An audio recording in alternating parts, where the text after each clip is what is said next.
అధికారులను పంపించి తహసీల్దారులను పంపించి ఆ పల్లెలోనే ఈ సమస్యల పరిష్కారానికి దరఖాస్తులు ఇచ్చి పరిష్కరించడం అన్నది ఎంతో సంతోషించదగ్గ విషయం. ఇదే కాకుండా ఇంతకు ముందు చాలా సమస్యల గురించి మన చిన్నయ్య మాట్లాడిండు, ఇంకా చాలా మంది మన నారాయణ మాట్లాడిండు. ఆ సమస్యలన్నింటి కూడా మీరు దరఖాస్తు చేసుకోండి. తప్పకుండా అధికారులు స్టేట్ లెవెల్లో రివ్యూ నడుస్తుంది. దీని మీద ఎన్ని అప్లికేషన్స్ వచ్చినాయి, ఏ రకమైన అప్లికేషన్స్ వచ్చినాయి అన్ని కూడా వీళ్ళు స్టేట్మెంట్ తయారు చేసి రాష్ట్ర స్థాయి లోపల ఎప్పటికప్పుడు అప్డేట్ చేస్తున్నారు. రాష్ట్ర స్థాయి లోపల ఆదేశాలు వస్తాయి. కాబట్టి వెంటనే మీ యొక్క సమస్యల పరిష్కారానికి కృషి చేయడం జరుగుతుంది. చాలా మందికి ఏంటంటే మనం రైతు భరోసా కింద ఈ రోజు మన గౌరవ ముఖ్యమంత్రి రేవంత్ రెడ్డి గారు రైతు వేదికల దగ్గర వీడియో కాన్ఫరెన్స్ ఫెసిలిటీ పెట్టి మనం ఒక షెడ్యూల్ ఈ వారం రోజుల లోపలనే ఏ విధంగా మనం డబ్బులు రైతులకు వేయబోతున్నాం అనేది స్పష్టంగా తనే ఈ రోజు చెప్తున్నాడు, అనౌన్స్మెంట్ చేస్తున్నాడు.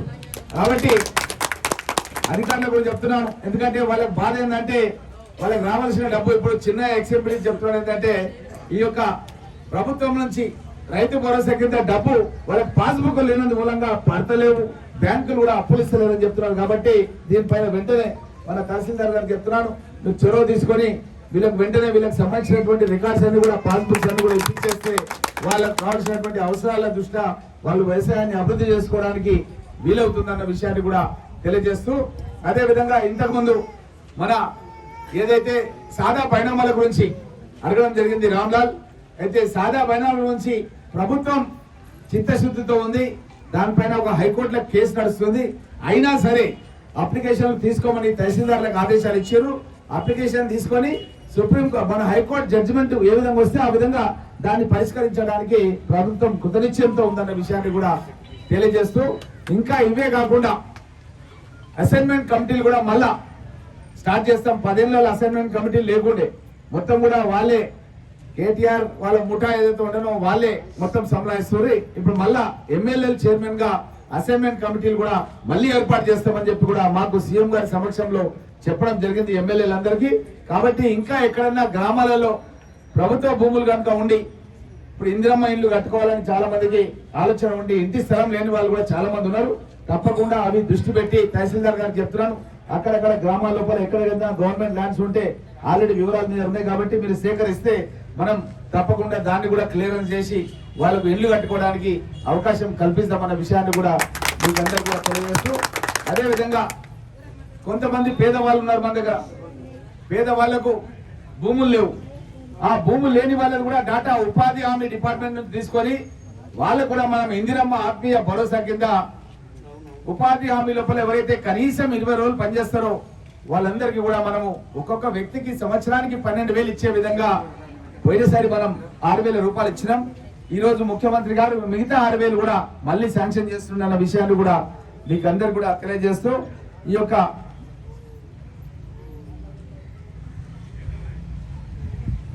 మన ఇందిరమ్మ రైతు భరోసా కింద 940 మంది పేద కూలీలు ఎవరైతే ఉన్నారో వాళ్ళందరికీ కూడా 56,40,000 రూపాయలు 56,40,000 రూపాయలు వాళ్ళ ఖాతా లోపల పడడం జరిగిందన్న విషయాన్ని కూడా తెలియజేస్తూ, మన మండలానికి రైతుల గురించి ఎవరైతే బ్యాంకుల నుంచి అప్పు తీసుకున్నారో 55 కోట్ల రూపాయలు వారికి రుణమాఫీ కూడా చేయడం జరిగిందన్న విషయాన్ని కూడా మీకు అందరికీ తెలియజేస్తూ, గత ప్రభుత్వం లోపల ఒక్కసారి మనమంతా కూడా ఎదమీద చేసి ఆలోచన చెయ్యాలి.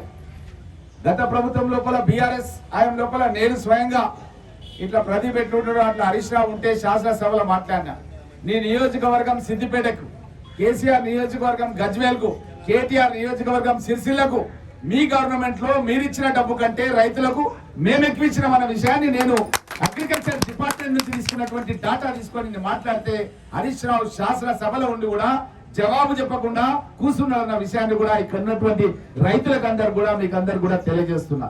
అక్కడక్కడ బ్యాంకు పొరపాట్ల మూలంగా, అక్కడక్కడ కంప్యూటర్ల మిస్టేక్ల మూలంగా సకాలంలో ప్రభుత్వానికి అందక అక్కడక్కడ రుణమాఫీ కాని మాట వాస్తవం. ఆ ప్రభుత్వంలో అంతకంటే ఎక్కువ కాని మాట కూడా వాస్తవం అన్న విషయాన్ని కూడా మీకు అందరు కూడా తెలియజేస్తూ, అలాంటి వాళ్ళకు కూడా ఓదార్చడానికి మా యొక్క మండల ముఖ్య నాయకులకు అందరు కూడా నేను చెప్పినాను, రాజీవ్ యువ వికాసం కింద 50,000 రూపాయల వరకు మన గ్రామాల లోపల ఇందిరమ్మ కమిటీలు వేసినాం. ఎవరి అనుమతి అవసరం లేదు, బ్యాంకు కన్సెంట్ అవసరం లేదు.